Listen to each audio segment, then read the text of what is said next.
நம்மலாம் கேள்விப்பட்டிருப்போம். ஒரு ஆலயத்துக்கு சென்று வந்ததுக்கு பிறகு, இந்த ஆலயத்துக்கு போயிட்டு வந்ததுக்கப்புறம் நம்மளோட வாழ்க்கையே மாறிடுச்சு. நெறைய நல்ல விஷயங்கள்லாம் நடக்குது அப்படின்னு சொல்லி கேள்விப்பட்டிருப்போம்.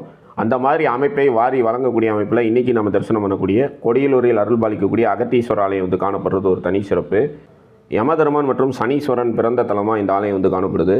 இந்த தலத்தில் வந்து வழிபாடு செய்யும் பொழுது யம பயம் நீங்கும், சனீஸ்வர பகவானால் ஏற்படக்கூடிய அனைத்து விதமான உபாதைகளும் நீங்கும். இந்த தலத்தில் தெற்கு புறம் யமதர்மராஜரும், வடக்கு புறம் வந்து சனீஸ்வர பகவான் வந்து காணப்படுறது ஒரு தனி சிறப்பு. இந்த மாதிரி அமைப்பு இந்த ஆலயத்தை தவிர வேற எந்த ஆலயத்திலையும் நம்மளால் வந்து தரிசனம் பண்ண முடியாது.